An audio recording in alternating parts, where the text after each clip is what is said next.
नमस्कार दोस्तों, स्वागत है आप सभी लोगों का आरएस बाबा पर। आप लोगों को पता है कि जिस प्रकार से पूरी दुनिया जल रही है, वहां पर एक तरफ रशिया और यूक्रेन लड़ रहे हैं, दूसरी तरफ जो है दूसरे मोर्चे पर ईरान और इसके साथ में इजराइल जो है वो भी दोनों वॉर के अंदर अभी लड़ पड़े हैं। लेकिन आप लोगों को यह भी पता होगा कि शुरुआत जो है वो इजराइल के द्वारा ही की गई थी। 1 अप्रैल को जो ईरान का कॉन्सुलेट है सीरिया के अंदर, वहां पर अटैक करके 13 कमांडर जो है ईरान के वो मार गिराए थे इजराइल ने। उसके बाद में ईरान ने यह कहा था कि हम लोग भी इसका बदला लेंगे और 14 अप्रैल के दिन ईरान के द्वारा अटैक किया गया था लगभग 331 ड्रोन के द्वारा इजराइल के ऊपर। लेकिन बस खुशनसीबी ये थी कि इजराइल को इसके ऊपर कोई भी इंपैक्ट जो है वो नहीं पड़ा। लगभग 99% जितने भी मिसाइल्स थी उनको इंटरसेप्ट करके हवा के अंदर ही जो है तबाह कर दिया गया था। लेकिन इजराइल जो है वो इतना आसानी से चुप बैठने वाला नहीं था। कहीं ना कहीं यूएसए की तरफ से उसके ऊपर दबाव बना हुआ था, क्योंकि जो बाइडेन साहब ने ये कह दिया था कि अगर आपने ईरान के हमले का जवाब दिया तो हम जो है वो आपके साथ में नहीं रहेंगे। देखिए, आज जितने भी वेस्टर्न कंट्रीज हैं, चाहे हम लोग अमेरिका की बात करें, कनाडा की बात करें, यूरोपियन कंट्रीज की बात करें, वो सभी जो है वो आज इजराइल के पास में है। क्योंकि उन लोगों को पता है कि आज इजराइल जिस तरीके से अपने दमखम के बेस पर इतना आगे बढ़ रहा है और वो आगे भी बढ़ता रहेगा। और खास तौर पर ये जो वेस्टर्न नेशंस हैं उनकी इकोनॉमी जो है वो इजराइल के द्वारा कंट्रोल होती है, क्योंकि यहूदी जो है उनके शेयर मार्केट के अंदर इतना ज्यादा घुस चुके हैं, क्योंकि उनका जो शेयर है वो आखिरकार कंट्रोल किया जाता है यहूदियों के द्वारा। आप लोग देखेंगे कि बड़ी बड़ी जो कंपनीज हैं उनके सीईओ यहूदी जो है वो बने हुए हैं। चाहे हम लोग फेसबुक की बात करें, चाहे हम लोग बड़ी बड़ी जितनी भी कंपनीज हैं, माइक्रोसॉफ्ट, इनकी बात करें, वो सभी जो है वो कहीं ना कहीं इजराइल से बिलोंग करते हैं, इजराइल से वो रिलेट करते हैं। इसके बाद में ईरान ने कहा था कि हम लोग अपना बदला जो है वो कंप्लीट कर चुके हैं, हम अपना बदला ले चुके हैं। लेकिन इजराइल जो है वो इतनी आसानी से चुप बैठने वाला नहीं था। आज 19 अप्रैल की डेट है। इस डेट को इसलिए मैं इंडिकेट कर रहा हूं क्योंकि ईरान के जो वहां के प्रमुख हैं खमेनी, उनका भी आज हैप्पी बर्थडे है। इसीलिए उनके जन्म दिवस के अवसर पर इजराइल ने एक तोहफा जो है वो ईरान को दे दिया है। और तोहफा ये दिया गया है कि ईरान के जितने भी न्यूक्लियर पावर प्लांट्स हैं वहां पर इजराइल के द्वारा लगातार जो है वो अटैक करने की खबरें अभी न्यूज के अंदर बनी हुई हैं। लेकिन इजराइल का कहना यह है कि हमने अब जबरदस्त अटैक जो है वो शुरू कर दिया है। ईरान कह रहा है कि कुछ भी नहीं हुआ है, हमारे यहां पर कोई भी मिसाइल वगैरह अटैक नहीं कर रही हैं, हमारे यहां पर कोई भी ड्रोन अटैक नहीं हुआ है। लेकिन फिर भी इजराइल की तरफ से कई न्यूज़पेपर्स ने इसको ऑफिशियली जो है अनाउंस कर दिया है कि हमने ईरान के जितने भी न्यूक्लियर पावर प्लांट्स हैं उनके आसपास में अटैक करना शुरू कर दिए हैं। आप लोग यहां पर देख सकते हैं, द इकोनॉमिक्स टाइम्स की खबर है, Israel attack Iran एमिड escalating battle. मतलब ईरान के ऊपर इजराइल ने अटैक करना शुरू कर दिया है। यहां पर इजराइल जो है वो इजराइल और ईरान काफी दूरी पर है, लेकिन ईरान के जितने भी न्यूक्लियर पावर प्लांट है उनके अंदर सबसे महत्वपूर्ण जो है वो है इस्फहान का, जहां पर हाल ही के अंदर हमला हुआ है। लेकिन ये केवल एकमात्र न्यूक्लियर पावर प्लांट नहीं है। ईरान के अंदर अरक, फॉर्डोव, नेतांज, इस्फहान और बुशहर, ये लगभग 5 महत्वपूर्ण ईरान की जो है वो न्यूक्लियर पावर प्लांट्स की साइट्स हैं, जिसको आप लोग इस पिक्चर के अंदर भी देख सकते हैं। कुछ इस प्रकार से ये इस्फहान वाला जो क्षेत्र है वो दिखाई देता है। यहां ही आसपास जो है वो अटैक किया गया है इजराइल के द्वारा। ईरान ने इस चीज को एडमिट नहीं किया है कि हमारे ऊपर कोई भी अटैक नहीं हुआ है, इजराइल जो है वो चुप बैठा हुआ है। लेकिन इजराइल ने कह दिया है कि हम लोग जो है वो वॉर की कंडीशन में आ चुके हैं। सबसे पहले आप लोगों को यह बता देता हूं मैं कि आप लोग जो है जिस दौर के अंदर अभी जी रहे हैं वो वर्ल्ड वॉर 3 का दौर अब शुरू हो चुका है। आप लोग देखिएगा कि धीरे धीरे और भी देश जो है इसके अंदर कूदते चले जाएंगे। पहले ये लड़ाई जो थी वो इजराइल और हमास के बीच में थी, इसके बीच में अब ईरान जो है वो कूद पड़ा है। ईरान के बाद में अब ईरान का समर्थक देश रशिया जो है वो भी इसके अंदर आ जाएगा, क्योंकि रशिया के द्वारा ईरान के अंदर कई सारे ड्रोन जो है उसकी सप्लाई होती है। इजराइल के पास में एक फाइटर जेट है जो कि बड़ा जबरदस्त है, F-35। अमेरिका के बाद में इजराइल वो पहला देश है जिसके पास में F-35 है। आप लोग ये मान सकते हैं कि आसमान के अंदर चलता हुआ बड़ा टैंक है, जो कि केवल एकमात्र ही काफी है पूरे के पूरे ईरान को तबाह करने के लिए। क्योंकि अभी हाल ही में ईरान के द्वारा जो अटैक किए गए थे उसमें आयरन डॉम के अलावा F-35 जो एयरक्राफ्ट है उसने अकेले ही ईरान को निपटा दिया था और 99% जो मिसाइल्स थी इनको इंटरसेप्ट करके हवा के अंदर ही तबाह कर दिया था। इसलिए इजराइल जो है बड़ा एग्रेसिव तरीके से अब आगे पेश आने वाला है और ये जंग, ये मान के चलिए, वो छिड़ चुकी है।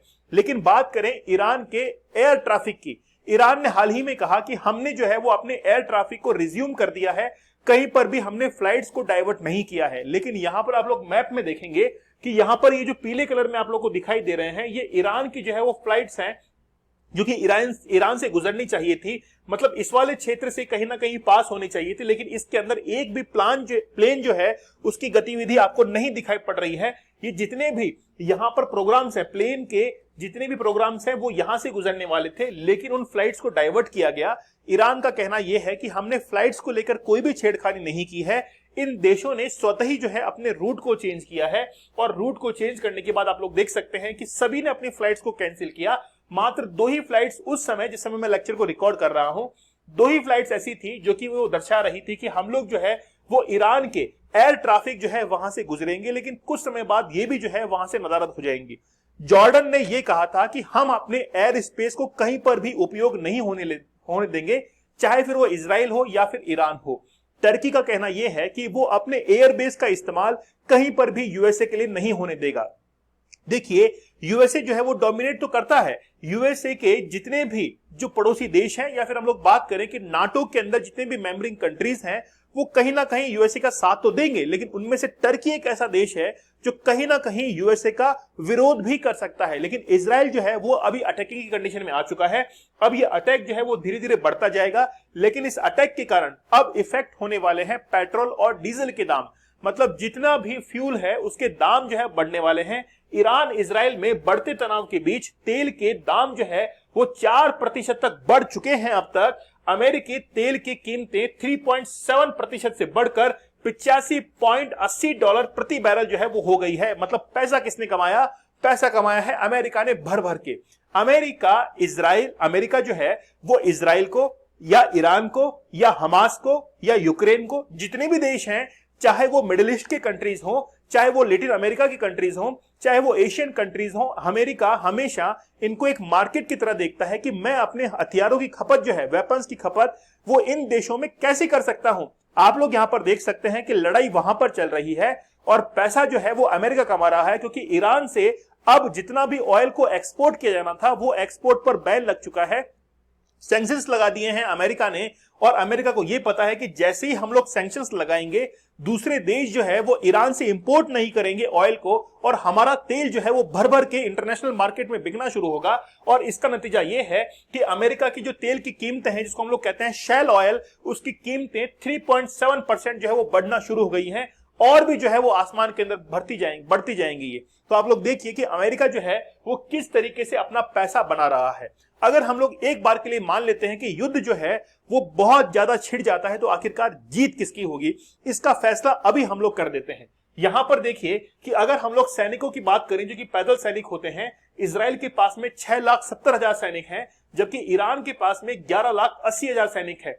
तो अगर पैदल टुकड़ी के बारे में बात करें तो ईरान के पास में एज है, 2 लाख करोड़ जो है वो इजराइल का रक्षा बजट है, जबकि ईरान का रक्षा बजट जो है वो 83,000 करोड़ का है। मतलब इस कंडीशन के अंदर इजराइल जो है वो आगे बढ़त के अंदर है, और इसी की मदद से उसने टेक्नोलॉजी जो है वो काफी डेवलप कर ली है, जिसका एग्जांपल है आयरन डोम। इसके बाद में टैंक की अगर हम लोग बात करें तो 1370 टैंक जो है वो इजराइल के पास में है, और ईरान के पास में 1996 जो है वो टैंक्स हैं। यहां पर ईरान को जो है एज मिल चुका है। नेवल फ्लीट की बात करें तो 64 जो शिप्स हैं वो इजराइल के पास में है, और यहां पर 101 जहाज जो है वो किसके पास में है? ईरान के पास में है। एयरक्राफ्ट की बात करें तो 612 एयरक्राफ्ट जो है वो इजराइल के पास में है, और 551 एयरक्राफ्ट जो है वो ईरान के पास में है। अगर आप लोग को लग रहा है कि ईरान इस युद्ध में जीतेगा, तो आपका सोचना गलत है। इजराइल के पास में वो टेक्नोलॉजी है, और खास तौर पर वेस्टर्न कंट्रीज जो हैं वो तमाम देश आज इजराइल के साथ में बने हुए हैं, क्योंकि इजराइल ने अपने आप को बहुत ताकतवर कर लिया है। इसीलिए अगर दोनों के बीच में युद्ध होता है तो ये डेफिनेट बात है कि इजराइल जो है वो इस युद्ध को जीत जाएगा और ईरान जो है वो इस युद्ध को हार जाएगा। लेकिन ये युद्ध जो है वो यहां पर थमने वाला नहीं है, वो बहुत आगे बढ़ता रहेगा, और वर्ल्ड वॉर 3 के अंदर वो कन्वर्ट हो जाएगा, और भी देश जो है इसके अंदर कूद जाएंगे। क्योंकि 1914 के अंदर, 1914 के अंदर जब वर्ल्ड वॉर 1 शुरू हुआ था, प्रथम विश्व युद्ध शुरू हुआ था, तो वो 1918 तक चला था, 4 साल तक वो चला था।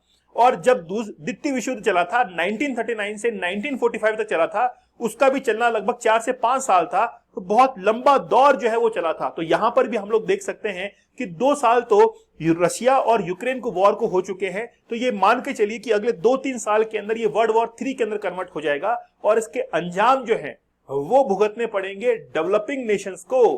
क्योंकि जितने भी लैटिन अमेरिकन कंट्रीज हैं, अफ्रीकन कंट्रीज हैं या फिर एशियन कंट्रीज हैं जो कि डेवलपिंग के फेज में चल रहे हैं, उनके ऊपर कीमतों का भार बढ़ जाएगा और वो इतनी कीमत अफोर्ड नहीं कर पाएंगे और उनके अंदर गरीबी और अनएम्प्लॉयमेंट जो है वो और ज्यादा इंक्रीज हो जाएगा। आई होप ये युद्ध जो है वो जल्दी समाप्त हो, लेकिन भारत का कंसर्न ये है कि हम लोग अपने भारतीयों को जरूर यहां पर बाहर निकाल लें। चलिए, लेक्चर कैसा लगा मुझे आप लोग कमेंट सेक्शन में जरूर बताइएगा। चैनल के ऊपर नए हैं तो सब्सक्राइब आप लोग जरूर कर लीजिएगा, सेशन को लाइक जरूर कीजिएगा। मिलते हैं आप लोगों से अगले सेशन में, तब तक के लिए धन्यवाद। Thank you. जय हिंद।